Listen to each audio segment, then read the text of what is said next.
Hello everyone and happy Thanksgiving.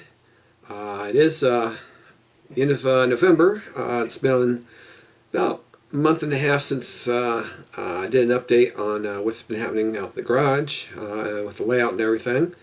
I just wanted to give a quick update on what's happening with that. I just got back from lunch a little while ago with my dad.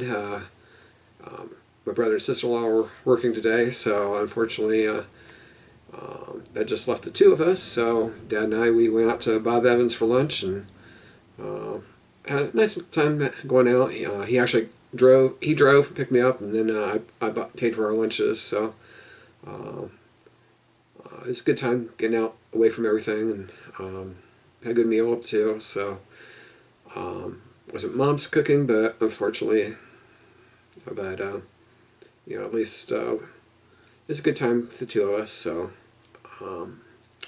Anyways, again, I wanted to give a quick update on what's happening with the garage and everything. Shortly after the last update, USA Insulation came out and they did spray foam insulation on the roof and the ends of the garage above the walls, and got that all nicely insulated out there. So in addition to the walls, the roof is now insulated. Which is going to make it nice for when everything gets climate controlled out there. Then earlier this month, it was Bob and Bob Door Company, LLC, over in Mansfield. They came over and they put in a new 16-foot insulated garage door. It's nicely, not only is it insulated, but the trim around the door got updated and replaced and everything. So now it nicely seals around the sides and edges of the doors, of the garage door, I mean, and makes it a lot more comfortable, nicer out there, not having to worry about rain coming in or snow.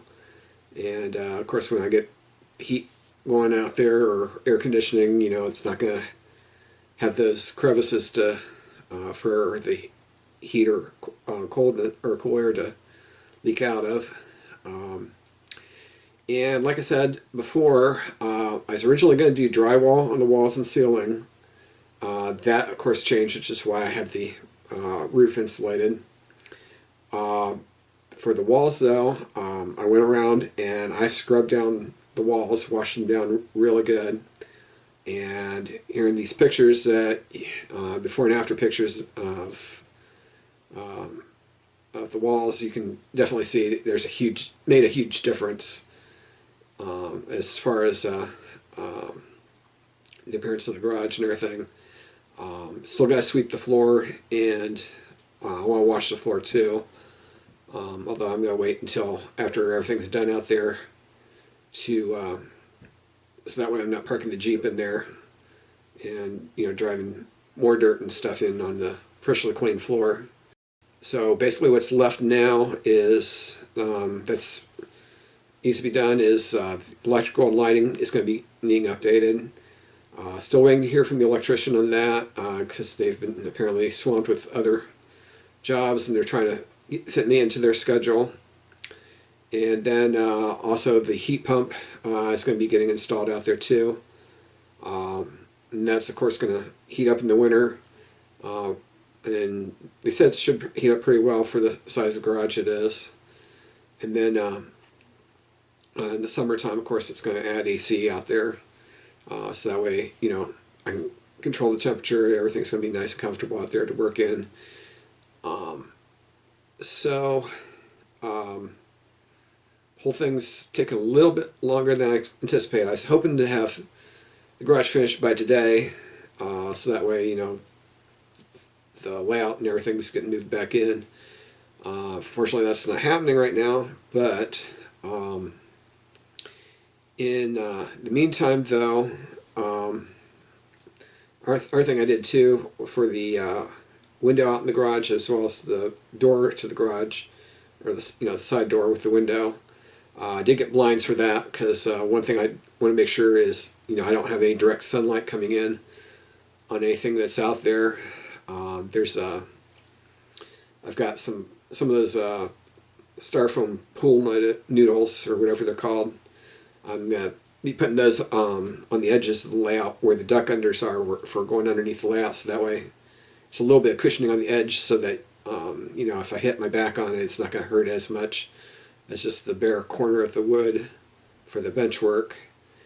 And those pool noodles, after I got moved in a little over a year ago, those pool noodles were in front of the one window out there, and the one, I mean, all four of them are orange. The one, though, from where it was in the sun for just this past year, it's already turned like a yellowish color from the sun, just those UV rays coming through and bleaching the color out of it.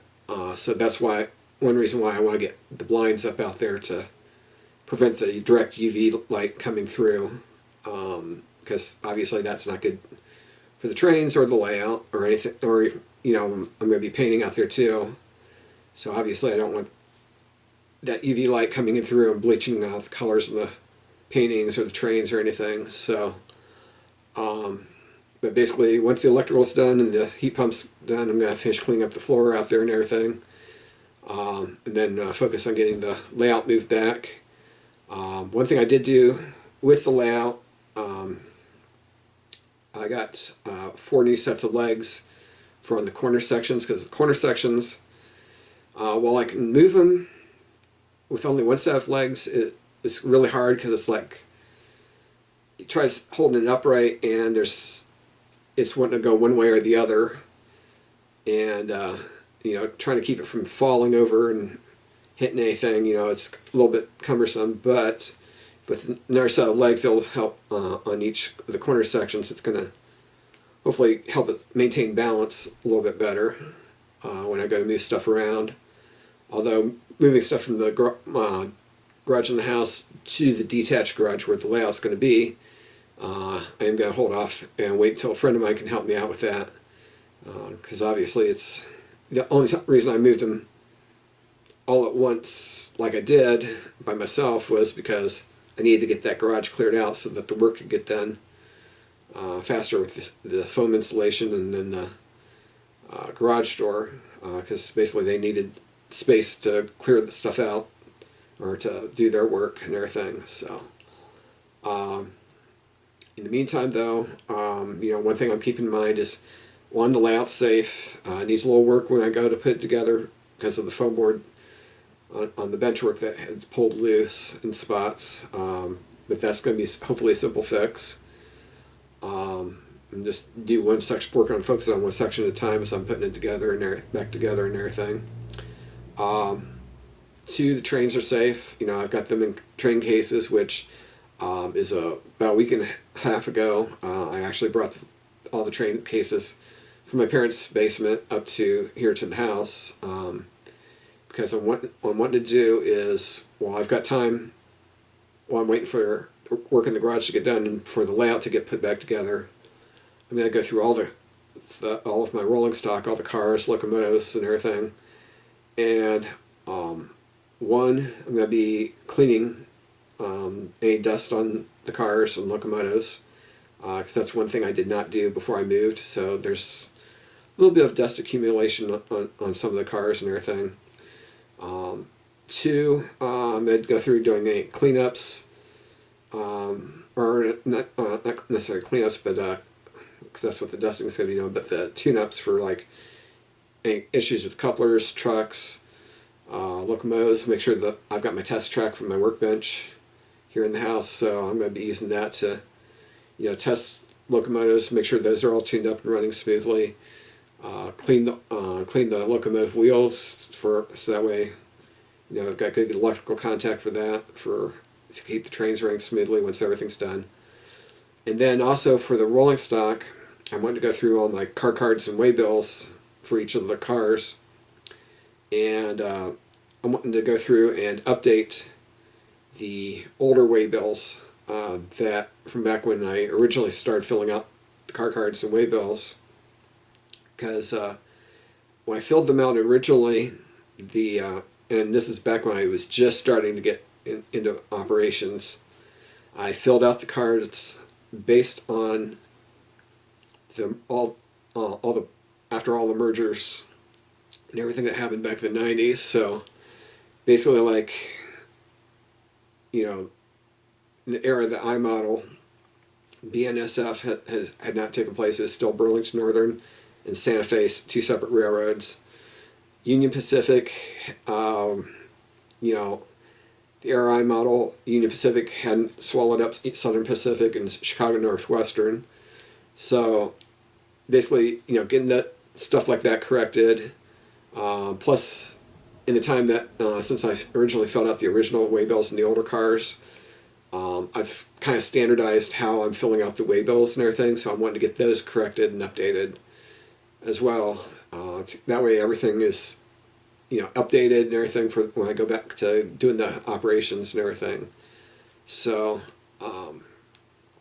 anyways, you know, that's gonna give me work to do. Plus, if you look up on the shelf behind me, on this end, there's a stack of new freight cars, and well, as well as my two Amtrak P40s from Athearn that I've got. The half a dozen of those are the Walthers partly enclosed auto carriers. There's some detail parts I want to put on. I forgot to put on those that came with the car. And then the other cars are there's a box car, and then there's a bunch of covered hoppers that I've got since I'm out of the Midwest. Gotta have plenty of grain cars for hauling grain around here, which is a pretty common sight around here. So I want to get those put together too. I just got a few more trays for the carrying cases that I've got the trains in. I use the A-Line Proto-Power West train cases, and I've got 8 of their duffel bags. 6 of them were completely full of trains. The other 2 had only 2 trays in them, and so I just got a couple more trays to fill those out, and plus have the extra space for the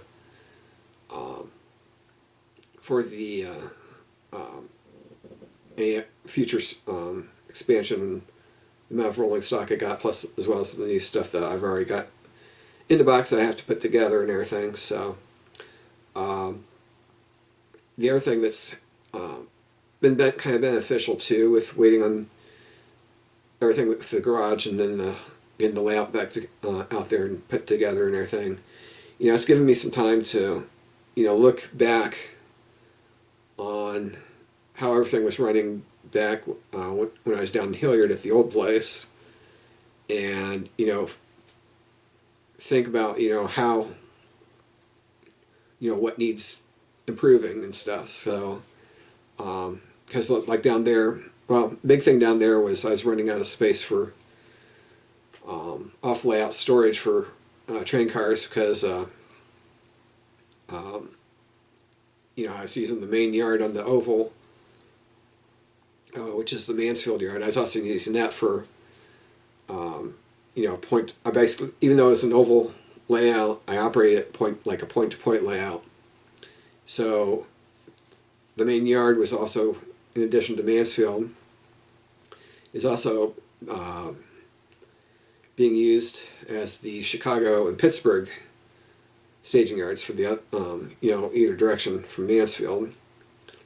And the thing was, with that yard, I wasn't taking stuff off the layout like I was at the Cleveland and Columbus staging yards, which meant that it could get kind of clogged up pretty easily. Basically, you know, when the yard's full and you're trying to bring another one train in and take another train out and sort cars and everything, it was a bit chaotic and a bit cumbersome at times. So one of the things I'm doing, planning for out in the garage is, you know, I'm going to have some shelves, kind of like these shelves you see behind me. I'm going to have a couple sets of those out there for basically just off layout storage of the freight cars. So that way, you know, when I pull you know, when I say a train gets to the Chicago end of the route or the Pittsburgh route, basically I'll sort the cars there for when they go back, but rather than leave that train there in the Mansfield yard, I'm planning on running it over to up to the Cleveland yard, where it would be taken off and put into the car storage off the layout. Because now, the nice thing with this garage, the detached garage, is, I've got about double the space I had in the basement down there in Hilliard. So I've got room to expand for the storage and everything, for the getting everything off the layout, and hopefully that'll alleviate things getting clogged up in the yard and stuff. Because after the train gets to, say, Pittsburgh, I can sort it for the cars going back to Chicago. Take that train out though to the Cleveland staging yard, just take them off there.